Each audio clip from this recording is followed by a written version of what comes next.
All right. Good morning, good afternoon, good evening, wherever you are in your day. Welcome back to the Wealth Reimagined podcast on the Family Bloodline Network. I'm your host, Maya Kay, and so glad to be back with you. I hope everybody had an amazing weekend. Hope you were celebrating. We just had our Juneteenth celebrations. I don't know what city you may be in, but amazing times, amazing food, amazing fellowship, as always. And so, welcome back. Welcome back. It is Monday, and it's Monday. It's Monday. But here we are getting even more money advice, money talks, all of that, right? Because, I just want to be sure this is a community that knows you have someone in your corner, and we are going to learn together. We are going to grow together. We are going to build together. And there is no, better topic than to talk about financial dreams versus financial goals. And I thought of this topic because I I know a lot of financial dreamers. I know people who will talk to you for decades about something that they're going to do and they want to do, right? And I'm sure we've all been there. We've all been there for a time or for specific things, where we're just dreaming, and we have this desire to do something, but we don't really have a timeline. We don't really have a timeline in place, or really, you know, making an actionable plan, right? And that's really the difference. That's the difference between a financial dreamer and someone that's setting financial goals. Financial goals would be a bit more structured and actionable, and have deadlines. It's not just some forever and ever type approach. You are having an end date, so to speak. So today I really want to get into, how do you turn your dream into an actual goal? And it honestly isn't as difficult as you may think, right? And so this episode is really for that person who has leverage in their budget. That is why, again, I will probably say it on every episode, but budget is non-negotiable. You have to do the budget so you know and understand where you are. You have to. You have to.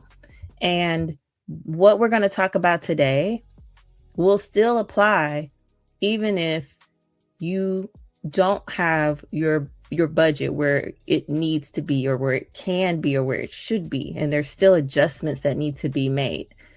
I think this will still be applicable. So I mentioned, I believe, during Financial Literacy Month, about an approach that oftentimes is used in the corporate world. You may be familiar with it. Depending on where you are in life, you may not be familiar with it, and that's okay. But there is an approach called setting SMART goals. And I actually worked on a little slide, so bear with me. I'm going to try to cue this up because I made this slide so we could talk about SMART goals. So this is actually an acronym, SMART, to help you remember specific components of goal setting. Okay. And it's funny I said specific because the S is specific. You want your goal to be clear. You want it to not just be like a dream, right? We're getting away from dreaming about a financial goal, and we're going to actually make it actionable.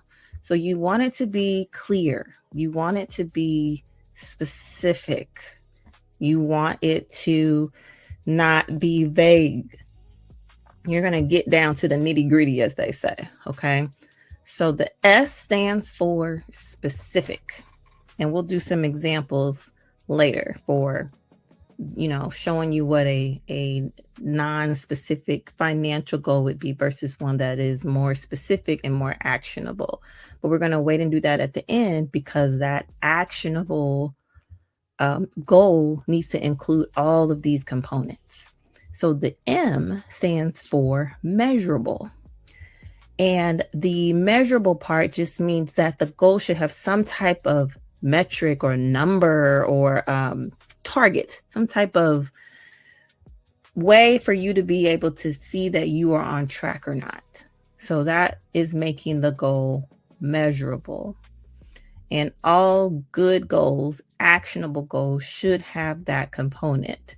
If it doesn't, you may need to get a bit more specific in that goal. So the A stands for achievable. So here, this is when we need to be realistic. This is when you need to actually look at your budget, because we're talking about finances, and that first step in knowing what you are able to do. Remember, we talked about that, and changing that mindset around a budget and a spending plan. This lets you know exactly what you're able to do.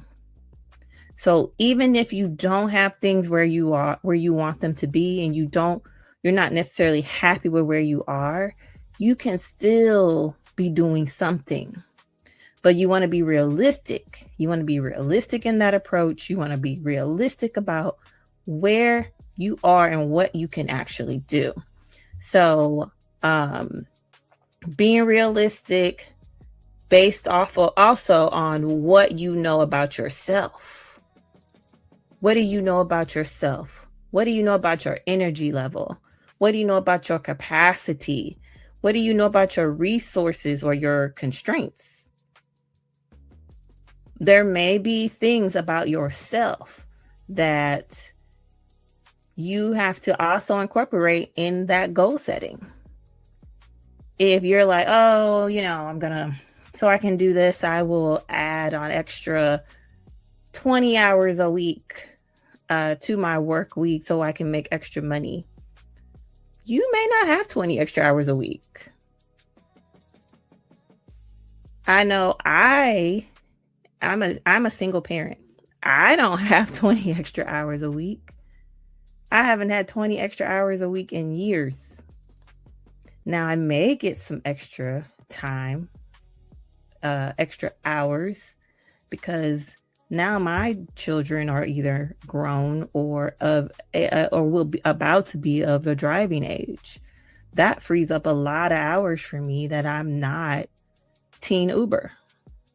And my child will be able to get herself to and from things that for the last 16 years, right, have had to do for her.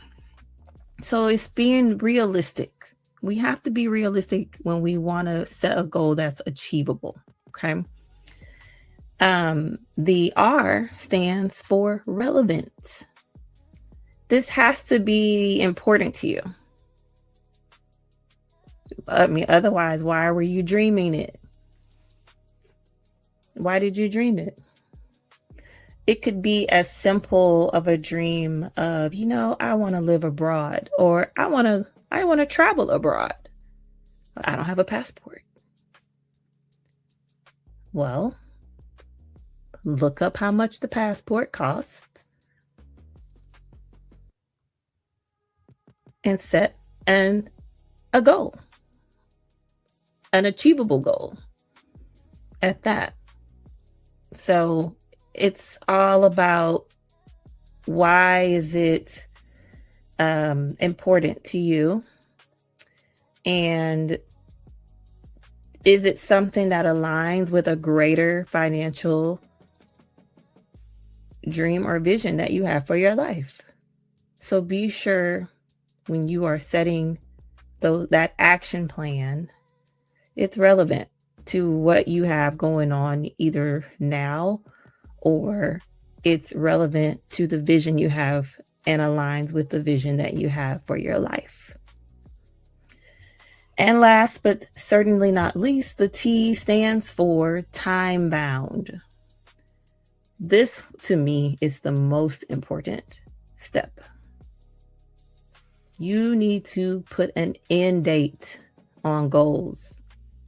Otherwise, you're going to be doing this forever. It needs an end date. There needs to be a deadline. There needs to be a stopping point. That will help you be very clear also. That will also help you with financial boundaries because you have a specific goal that you need to achieve by a certain time. The time-bound piece for me, the icing on the cake.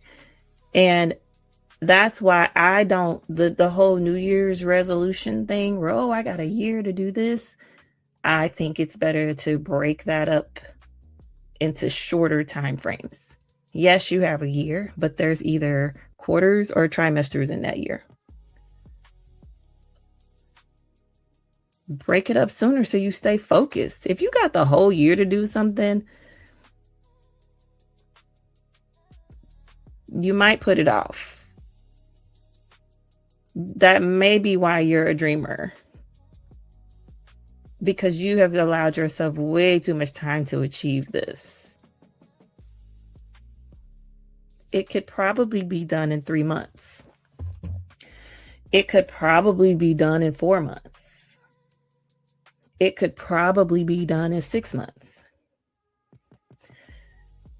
Yes, there are some things that you would want to maybe have a year goal, but there are probably quite a few things that you know that you are probably thinking of right now. I don't care if it's not a financial goal, it's a home project. It's a certain call you need to make to a company to get something switched over. You do not need 12 months to do the majority of the things that you probably are procrastinating to do. So the time-bound piece, to me, icing on the cake. That to me it's the one that a lot of people miss, because what are we waiting for? What are we waiting for? Let's get it done. Let's get a deadline. Let's get this goal done. Check the box. So, SMART, specific, measurable, achievable, relevant, and time-bound. And anytime I hear the word smart, or I know somebody is smart, or they're doing something smart, think of this guy. I just had to put that in there because smart. Let me be like him. Smart. So SMART goals. SMART goals, I believe if you apply this to a financial dream, you can change it to an actual financial goal that is truly achievable, truly attainable, because now you've made it actionable. Okay. So I'm going to take that off and get this back together. Okay. So I jotted down 4 examples so that you can have practical examples on what would be an acceptable SMART goal and what is not an acceptable SMART goal. And this is just more of a dreamer statement. Okay. So example number 1 is, I want to get out of debt. Great goal, right? That's a great thing. That's actually a great dream. I want to get out of debt, but there's no action behind that. What's the plan? So a more acceptable SMART goal would be, I will pay off my lowest balance credit card, or it probably would be, let's just act like that lowest balance is $300, right? but we're being specific. I will pay off my lowest balance credit card in full by October 31st. So we could actually make this even more specific. So I threw out $300. And this is actually a very important exercise. So it is currently June. This is actually a really important step in this. So it's June, July, August, September, October, 4 months away. We set a $300 balance. Usually you're going to get 2 paychecks, right? On a credit card, you also have your minimum balance that you have to pay. So if you have a $300 balance, we don't care what the minimum is as long as this number is at least that, but it's probably going to be more. Then I said that's you get about 2 checks. And so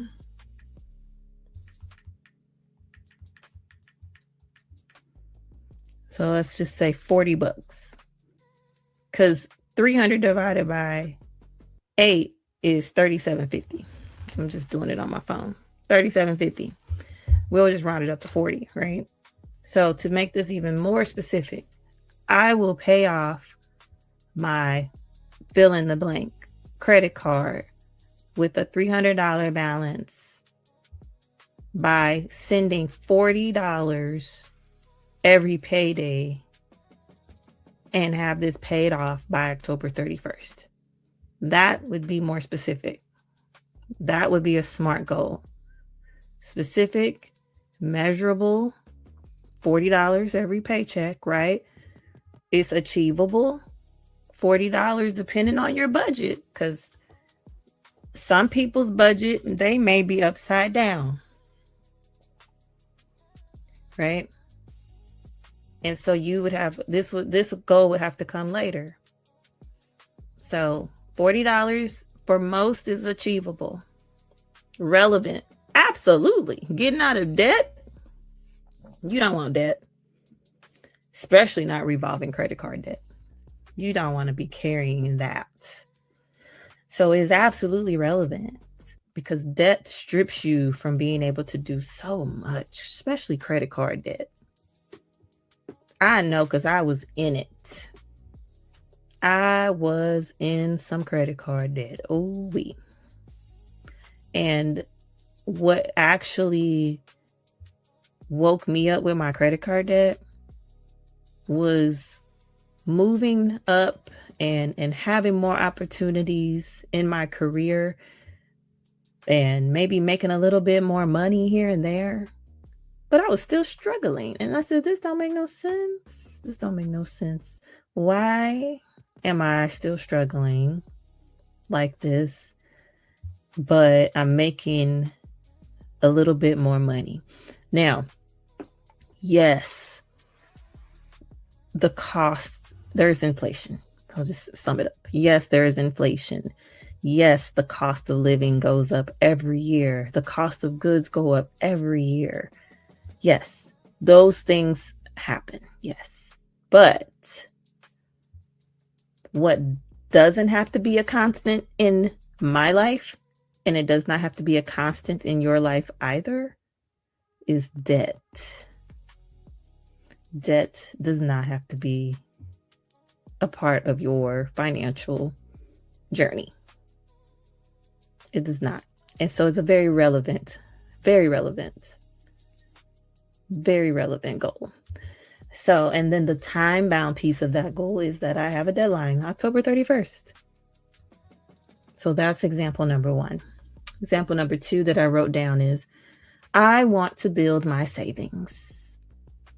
Again, a good goal to have, but that is a dream the way that it is written down. I want to build my savings. I'm going to build my savings up. It's not actionable. I want to build my savings. That's a dream. Okay. So We can make this a SMART goal by saying, I will save $1,000 by setting up automatic transfers of $40 per paycheck for 1 year. So for about $40, if this is assuming you're paid bi-weekly. So you got 26 pay periods in the year. You can save $1,000. And think about it. Think about, this is something that I thought about later, like too late in life. $40, when you first start working, $40 per check is not much compared to what you're going to go do with your check when you're newly working, right? So had I at least been doing $1,000 a year, which you could be doing way better than that, right?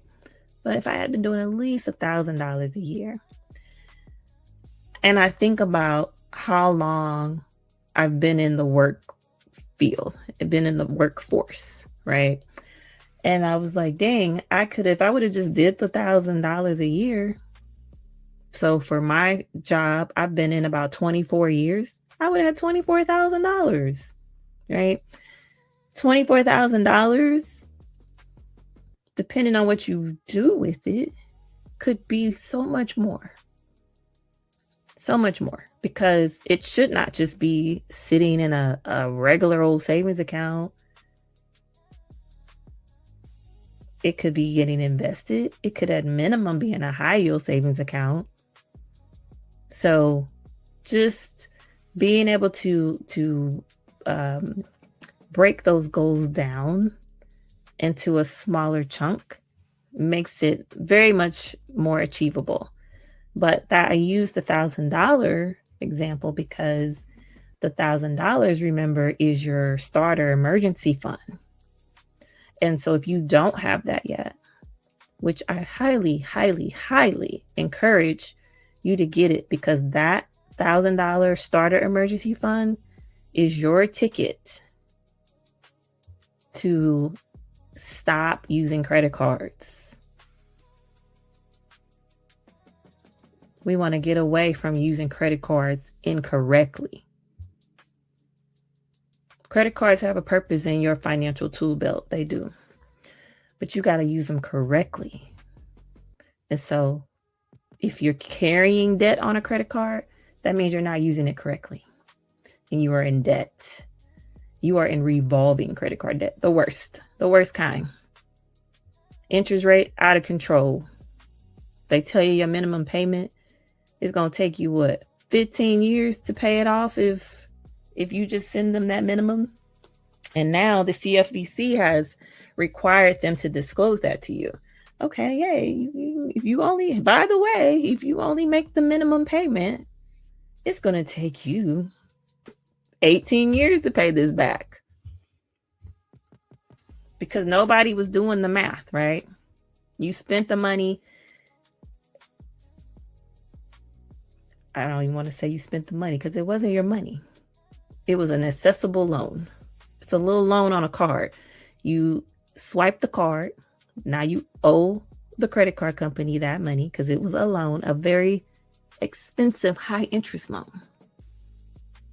That's why credit cards are supposed to be used where if you charge on it, you pay it off at the end of the month.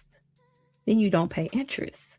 But they knew, oh, we can make some money off of this.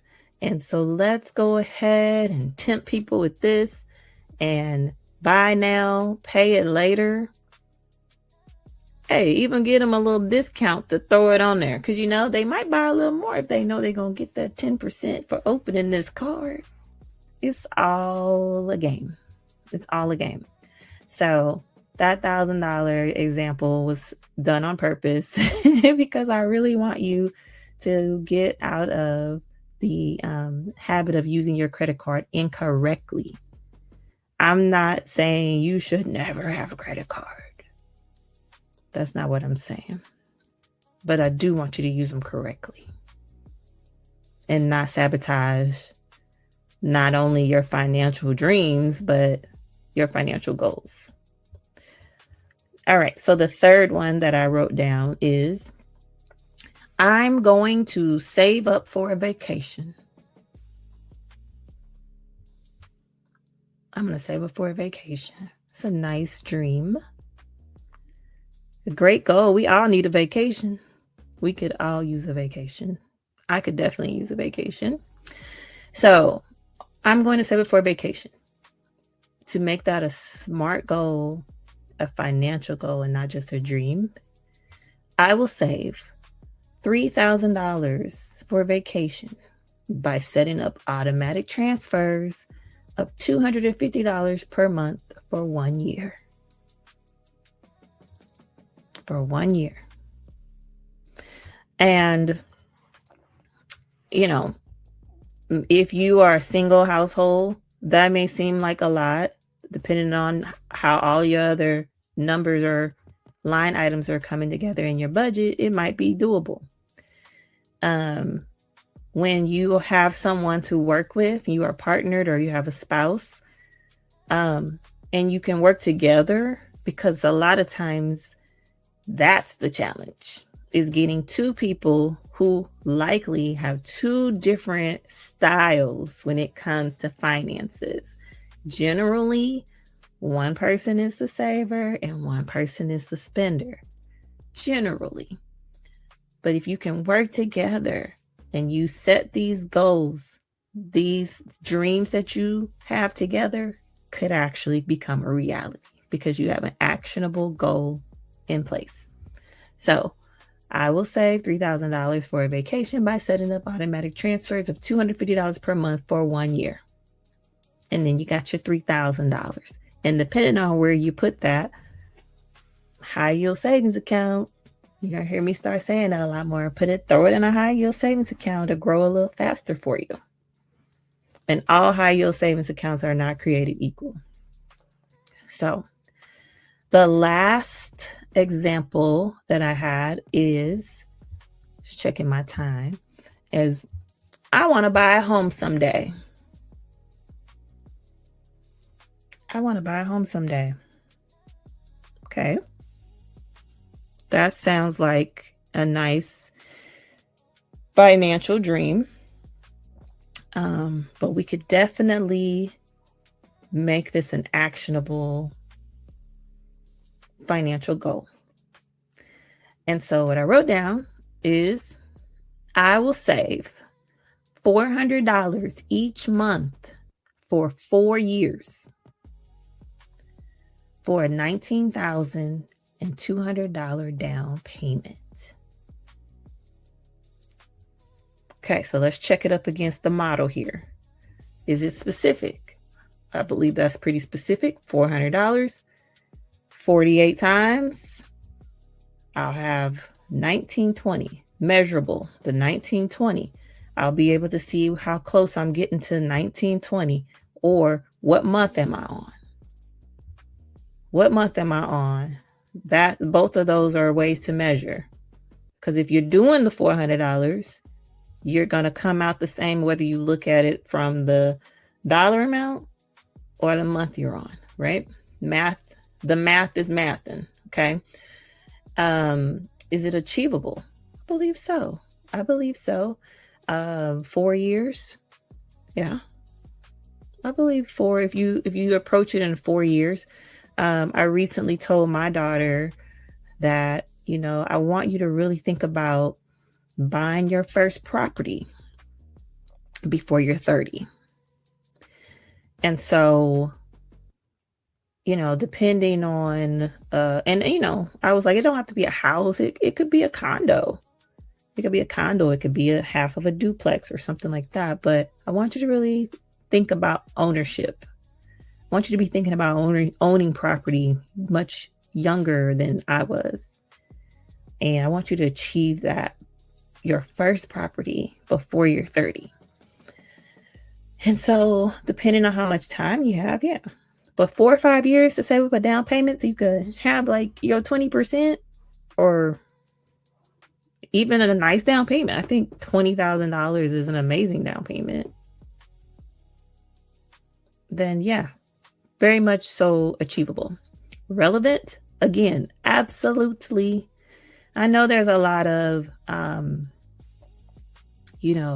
is renting better for you or is buying better for you? And I can't answer that for you. But I would say, please consider homeownership. Consider homeownership. And I think I'll do an episode one day about why I think you should do homeownership. There's many positives that come with it. There's many drawbacks that comes with homeownership. But then there's also many things that, depending on where you buy, there's a lot of ways that your home impacts your community. And I really want to dig into that. So I would say, please consider homeownership. But I think I'll do an episode about it, just my thoughts, my opinions. Take it or leave it, right? But my thoughts, my opinions on ownership of a home. So the $400 a month, depending on your budget, right? And even if this is just an example, but even if you could only do $200 a month, there's so many programs out there where you don't necessarily need a 20% down payment. You may only need a 3.5%. You may not need a down payment. They got programs like that too. So relevant, absolutely. I think it's relevant. My opinion, homeownership versus renting. I think it's very much relevant. I think you should definitely consider it if you're not. You're making the payment anyway. Rent is high. Rent is high nowadays. And if it's cheap, it's probably not in a great area where you're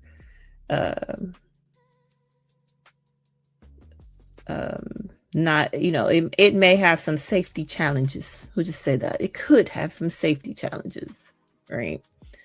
And that's more for the young folks. The young folks that's out here I'm going to get me an apartment and all that, and all I can afford is this. Well, baby, let me tell you, it's a reason why it's affordable. And you might want to consider an extra 150. Can you swing an extra 200 for a little peace of mind? So you don't got to worry as much about stuff. Crime happens everywhere. It happens everywhere, I know. But it might mitigate the amount depending, right? So anyway, my opinion, take it or leave it. And is that time bound? It absolutely is, because I said 4 years. You can make it 5 years. You can make it 2 years. It really, again, it just depends on you and what your budget allows. And being relevant is also a part of being realistic. What can you do? Are you able to save up more aggressively because you don't have as much debt, or you don't have as many responsibilities yet? If you're a young person, are you still staying at home? And so you can be super aggressive. Even if it's 4 years, you could maybe do more than $400 a month because you stay home. You don't have anything. You're not paying for anything other than what you want to. And so make this something you want to do. Get your property. Get you a condo. Get your condo. It's yours. You own it. You're already making a payment. You might as well be building equity in something that is yours. So that's really all I have. And that's my time. I'm a little over on time, but I hope this was helpful. If there was anything you got out of this episode, please like, subscribe, and share it with someone. Because again, I just want to be in your corner. I want to create a community where the foundation blocks are built. The foundation blocks are built so that you can achieve true financial peace and wealth. And once you have those financial blocks in place, you would be so surprised how easy things will come. But you have to do your part. You have to do your part. You can't just sit back and dream. You can't just sit back and oh, I wish, and it would be so nice. And one day I think I will. You got to put action behind it. You have to put action behind it. You got to show up and put some skin in the game and do your part so that you can reach your financial goals. So with that, I will let you go on with the rest of your Monday. And again, thank you so much for tuning in and hanging out with me and listening and just, starting a week out thinking about, the money and the spending and the savings a little differently. Go ahead and set some goals if you haven't, think of 3 maybe financial goals that you want to do. And then pick the one that's the most attainable and knock it out first. It's always good to experience a win. So the one that's the most attainable, the easiest to do, do it. Do it. List it out, write it out as a SMART goal, and knock it out. Knock it out the park. So that's my time. I'm your host, Maya K. Thank you again for joining me, and I will see you next time. Bye.